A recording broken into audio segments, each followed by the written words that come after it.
All right, let's jump right in. We're going to unpack a really cool philosophical story today. It's all about what happens when you face something you just can't escape. But the solution isn't about fighting it head on, it's about something way deeper, an inner change. This is the parable of the Clockwork Citadel. And boom, right out of the gate, we get the core problem. A character called the Watchmaker throws down the gauntlet with this line. It's this absolute final barrier. You can just feel it, right?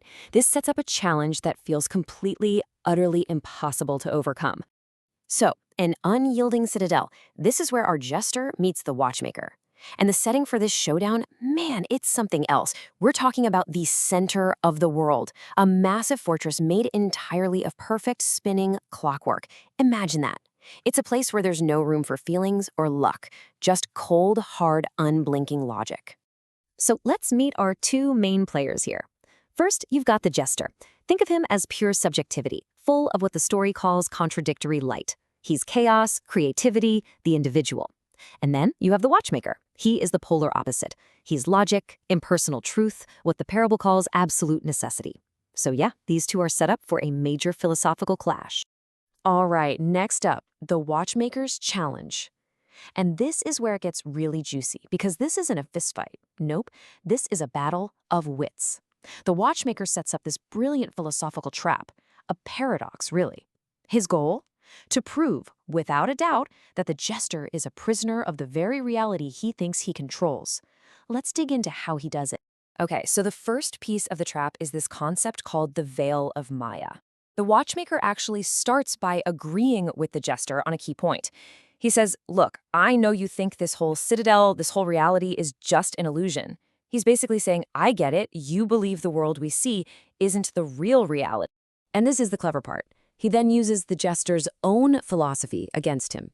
He brings up the Fichtean ego. Now, all that means is the idea that you, yourself, your ego, is what creates the reality you experience. So the Watchmaker is saying, okay, jester, let's go with your rules. Rule 1, the world is an illusion. Rule 2, you created that illusion. He's luring him in. And here's where the trap snaps shut. It's just brutal logic.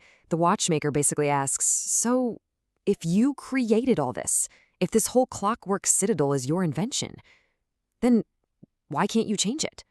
It's a killer question, right? If you're the author of this reality, why can't you just, stop the clocks? He's showing the jester he's a prisoner of his own creation. And checkmate. This is the final blow. The Watchmaker looks at the jester and says, I am your ultimate objective necessity. In other words, I am the one part of your world that you can't wish away. Therefore, you are mastered. Man. The logic just feels unbreakable. At this point, it really seems like the jester has no way out. He's been philosophically cornered. So what do you do when you're backed into a corner like that? Well, before our jester finds the true answer, the story shows us two ways he could have responded, two very common ways people try to deal with problems like this, and why they just don't work. So, option 1, brute force. Just try to smash the whole system. The parable calls this the anti-Ubermenschen's path. Just rage against the machine, try to break the clockwork. But it's useless, right? You can't punch your way through an unchangeable fact. It's a dead end. Okay, so if force doesn't work, what about option 2? Denial. Just pretend the clockwork isn't there, stick your head in the sand, and retreat from the whole mechanism. But we all know how that goes, don't we? Ignoring a problem doesn't make it disappear. So yeah, smashing it fails, ignoring it fails, both paths lead nowhere. And this brings us to the real turning point of the story, integrating the shadow. Since fighting the outside world didn't work, and denying it didn't work, the jester does something completely different. He stops looking outward and starts looking inward. This is the moment, the critical shift where absolutely everything is about to change. It's such a powerful image. The jester literally stops looking at the Watchmaker, his enemy. He looks right past him and catches his own reflection in one of the shiny brass gears of the machine. Instead of fighting the mechanism, he looks at himself in the mechanism. He turns his gaze completely inward. This is huge. And in that moment of looking at his reflection, he has this incredible insight. He says this line, and it basically means that mastering yourself isn't just about creating your own reality. No, the real first step is to understand and accept the part of you, the shadow, that made you need to create that reality to begin with. It's not about the creation, it's about the need for the creation. So what exactly is this shadow he's talking about? Well, think of it as all the parts of yourself that you push down. The bits you don't like or don't want to admit are there. And for the jester, the big realization is this.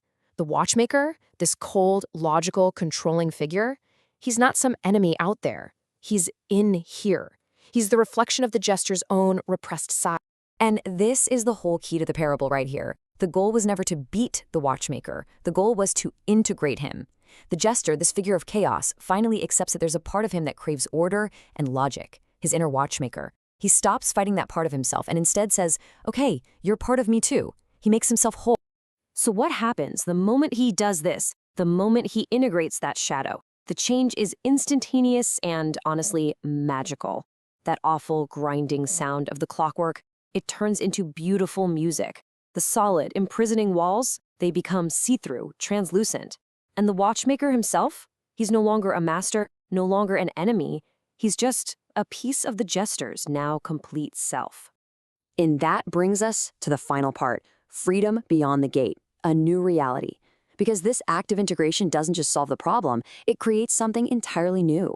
We're not talking about just winning in debate or forcing your way through a gate anymore. This is a whole new level of freedom. Now, here's a really crucial point. The Citadel didn't fall down, the clocks didn't stop ticking, reality itself wasn't destroyed. Instead, it was transformed. By changing his internal world, the jester changed his perception of the external world. That inescapable, grinding reality, it suddenly became beautiful and silent. Same place, totally different experience. And the watchmaker? He's not an obstacle anymore. He's not a threat.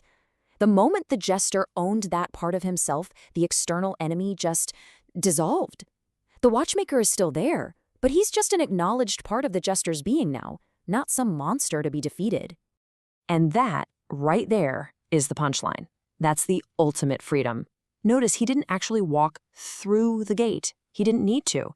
He just stepped outside of the idea of gates altogether. He transcended the whole problem. By making himself whole, he was no longer playing by the old rules of barriers and obstacles. So this whole story leaves us with a pretty big question to think about, doesn't it? Because this isn't really about a jester in some fantasy land. It's a metaphor for us, for you. So what's your Clockwork Citadel? What are the unchangeable realities in your life? And what would happen if, instead of fighting them or denying them, you found the courage to look at your own reflection in the gears and integrate them?